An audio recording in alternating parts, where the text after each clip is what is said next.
If you're like me, you will know how difficult it is to set a fire, a wood, on a cold night.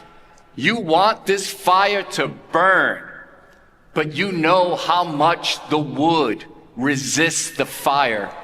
They are divided. They are two separate things. And the fire would want nothing more to set the wood ablaze, but the wood resists it. It doesn't want anything to do with the fire. St. John of the Cross uses this analogy for us to describe our own resistance to the Holy Spirit. It is the fire of God's love. And if we would allow that fire, it would consume us and not burn us, but would set God's glory inside of us. That fire purifies. It takes away all our impurities away, and little by little, St. John of the Cross says, we will become what sets us ablaze.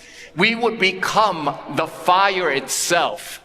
And we know that once the wood stops resisting, when the wood stops fighting, and the fire begins, St. John of the Cross says, the battle is on. He calls it a battle. He says the fire just wants to dance right through the wood, and the wood continues to resist the fire. And then we hear all this crackling and noise. It is on the fire. The fire begins to say the smoke. He sees all the smoke, and little by little, the fire will not stop until it sets this thing ablaze with the glory of God. And little by little, slowly, the wood begins to stop resisting, and it allows the fire to enter from within. And the wood just goes through. It seeks out all the impurities. It burns it all away. And little by little, the wood becomes what sets it ablaze. Before, the wood was no good. It was just there. But once the wood allows the fire to set it ablaze, now it's something that's helpful and useful. It gives warmth. It gives light. For us, it begins to remind us of the fire of the Holy Spirit.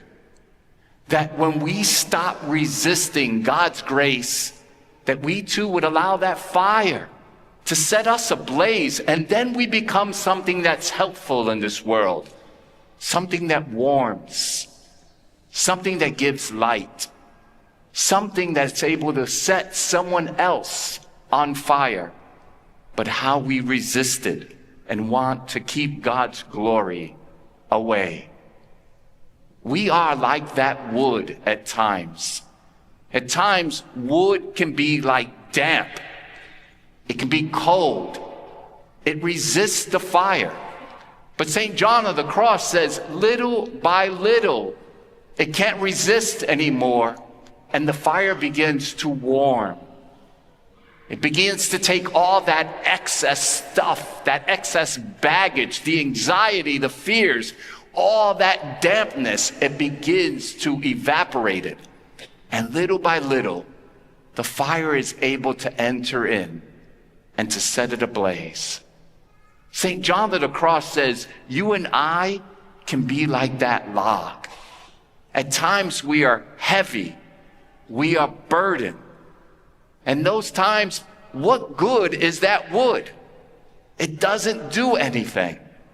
But when we allow the Holy Spirit, when we allow the fire of God's love, that fire that sanctifies, that purifies, that heals, that melts our troubles away, that burns our fear and all our anxiety away, that fire has been given to you and to me in holy waters of baptism and in the gift of confirmation. We need to stop resisting. The Lord said today, you have not stopped resisting to the point of shedding blood. He reminds us that Jesus did not resist. He submitted to God's grace. He submitted to the Holy Spirit. He allowed God's grace and God's glory to come from within and shine and burn from without. Today we'll receive the Eucharist.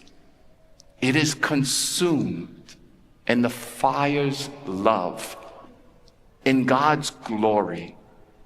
And that Eucharist, that fire, that person says today, oh, how I wish you were all ablaze on the fire with this love. He wants to set our hearts on fire. St. Augustine says, behold what you are, become what you receive, the Eucharist, the Father's love, the fire of the Holy Spirit. When you receive communion today, stop resisting God's love. This grace, this blessing, this healing, this love, this mercy, this pardon and peace wants to turn you into what you receive, the fire of God's glory.